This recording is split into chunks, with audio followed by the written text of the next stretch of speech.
My name is Derek. Thanks for joining me. This is Addict MMA, and this week in the news, I'm just going to let you know a few things. I'm trying to consolidate some stuff instead of putting out a bunch of little tiny videos, trying to consolidate it down every couple of days or so. All right, so first off, Vanderlei Silva's hearing with the NSAC has been it's been delayed again, I think, until February. His lawyer's very upset, tired of Vanderlei not getting his due process because the athletic commission continues to delay it. If you remember, Vanderlei Silva kind of disappeared when it came time for a drug test, and they gave him a lifetime ban. I could be so arguable. I don't know if that's a gross use of power or I mean maybe I'm going to break this down a little bit later on one of the other news clips, but for the time being, his hearing is postponed until February. Conor McGregor versus Rafael dos Anjos has been confirmed again. I think it was supposed to be confirmed a few days back, and then there was the whole nope, it's not happening. It's been postponed, but Conor will fight on March 5th. But right now he's asking for way too much money, or that was the rumor anyway. I'm not going to say that was a fact. Nobody's actually confirmed. But the rumor was that McGregor was looking for like 15 to 20 mil for this particular fight against Rafael dos Anjos, and that the UFC and him were kind of butting heads for a moment. Lasted all of 24 hours. Today we get well, you may not be watching this on the day, but now we know it's confirmed, and it is going to happen alongside Miesha Tate taking on Holly Holm for the women's bantamweight championship, which I'm very, very satisfied with. Miesha Tate definitely deserves her title shot. And she's a very dangerous opponent for Holly Holm, probably more dangerous than Ronda Rousey was. I'm not going to break these fights down right now. You can stay tuned a couple of weeks from now for that video. Until then, I'm just happy that it's confirmed. I'm looking forward to that fight card. Moving on, final story. Nick Diaz's 5-year suspension for marijuana has been reduced to 18 months from the date of his previous fight, Anderson Silva fight, and a $100,000 fine, which obviously all parties are happy with. Apparently the Nevada State Athletic Commission was very quick to give him that as a sentence and go ahead and reduce it. Now let's I just want to digress for a moment, and I just want to say, like, I'm one that's very satisfied of the sentencing he got. I think that's proper. That works. Two, as a fan of Diaz, I must say, kind of against Diaz. The whole reason we're all pissed here is that he got 5 years for marijuana, which isn't a performance-enhancing drug. It's not a PED. It's not going to enhance his performance at all.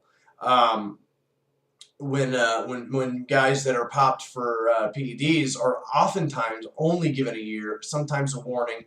Obviously, nowadays, Nevada is becoming more strict. The Athletic Commission is becoming more strict with their rulings, which is necessary. It's necessary. The sport is still evolving. It's become political now. It's become corrupt. It's a big conglomerate. So all of this stuff is going to take place. This is a part of the growing process till we get to kind of like a happy medium. I don't give a shit if anybody takes steroids. I really don't care. I'm just paying to watch these guys beat the crap out of each other and may the best win.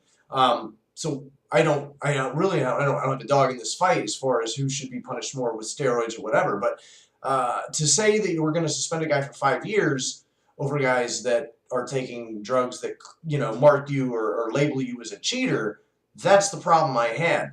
But at the same time, even if if marijuana is legal in the state you're competing in, if it's legal, whatever, you have a prescription for it.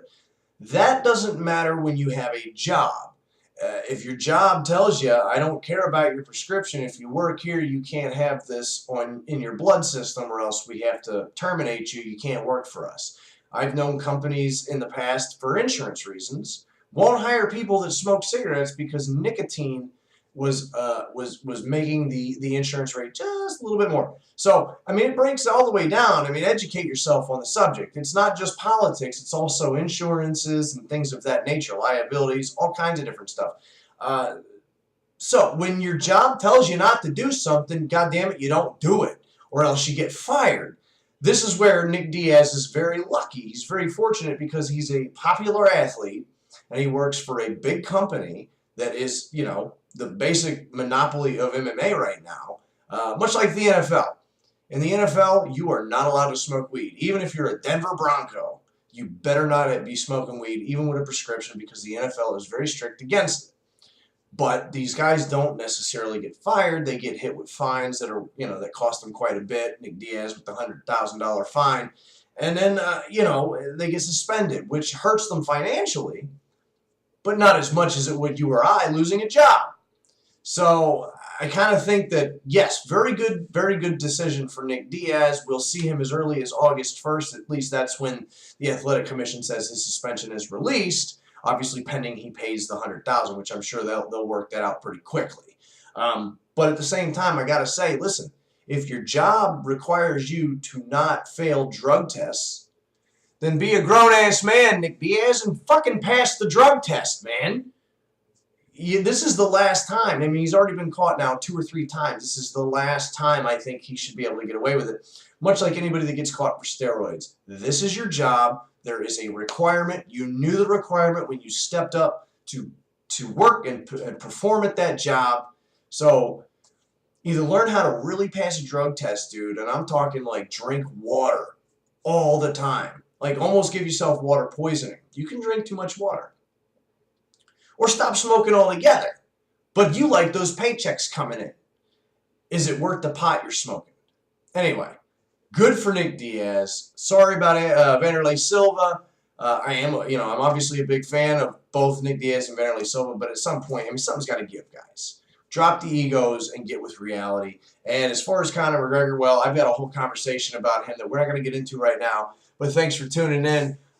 Stay tuned for the really quick credits where I'll give you my email and Twitter address. If you have questions you'd like me to answer on video, tell me where you're from, what state you're from, tell me your first name, and ask me a question. And if you're an idiot troll and you just want to mess with somebody, bring it on, dude. Other than that, have a great time. Thanks for joining me.